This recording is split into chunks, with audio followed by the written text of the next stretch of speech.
Today, my talk is about the expertise we ignore. Why lived experience is Americans' most undervalued leadership skill. At 21 years old, I was sentenced to spend the rest of my life in prison. I ended up serving 22 years. Most people believed my story was over before it even really began. What they didn't realize was that prison wasn't just taking away my freedom, it was forcing me to develop something that would eventually become my greatest asset, my experience. Not the kind you earn in a classroom, the kind you earn by surviving systems, adapting to impossible circumstances, leading through adversity, and learning how to rebuild your life from the ground up. Today, I lead an organization responsible for millions of dollars of government contracts. Today, I lead an organization responsible for contracts that, are serving human beings. Our team served thousands of justice impacted people across California. Government agencies now invite me to help redesign many of the same systems that once managed every aspect of my own life, which is interesting. That transformation forced me to ask the question that changed everything. Why did I have to become successful before people believed the experience I already had? The real problem, we often believe that the biggest problem is incarceration, homelessness, addiction, or poverty. I don't. I believe the real problem is something much deeper. We consistently ignore lived experience. We trust credentials more than experience. We trust theory more than reality. We build systems for people instead of building systems with people. And because of that, we spend billions of dollars trying to solve problems while overlooking the people who understand those problems better than anyone. When I entered prison, I quickly learned that my name no longer mattered. I became an inmate, a number, a file, C file. My identity was reduced to my worst decision. For years, people judged my potential by my past instead of my capacity. My people assumed prison was the end of my story. Ironically, it became the beginning. Prison did not make me successful. Let me be clear about that.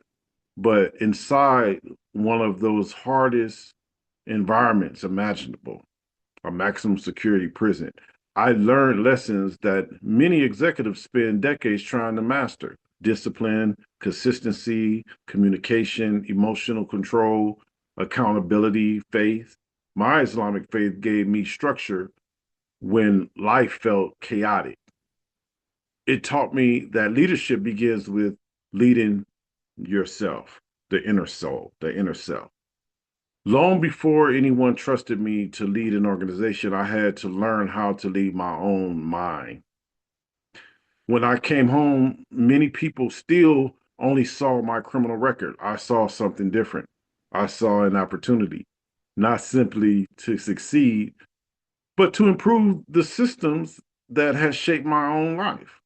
Today, my organization employs more than 100 people, 105 to be exact, as of today. The majority of our workforce brings lived experience. We operate housing programs, behavioral health initiatives, workforce development, and reentry services across California. The same public systems that once supervised me now ask my organization to help solve some of their biggest challenges. That wasn't luck, it was proof. So, the turning point, one day I realized something that completely changed my perspective. The system doesn't simply need more funding, it doesn't simply need more technology. It needs translators, people who understand both worlds, people who have lived the problem and learned how systems actually function, People who can translate policy into practice because they've experienced both sides. So what's the solution? The solution, what if we change one assumption? Instead of asking who has the most impressive resume, we also ask who has the deepest understanding of this problem. Imagine if we treated lived experience as expertise instead of liability. Imagine if hospitals design healthcare alongside formal patients or former patients. Imagine if education systems were shaped by students who struggled. Imagine if justice reform was led by people who actually live through the justice system. The people closest to the problem are often closest to the solution. I'm sure you've heard that before. Three principles. Three. First, lived experiences data.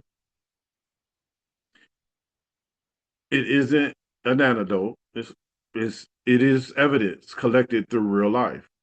Second, people closest to the problem are often closer to the solution, not because they know everything, but because they understand what cannot be learned from a report.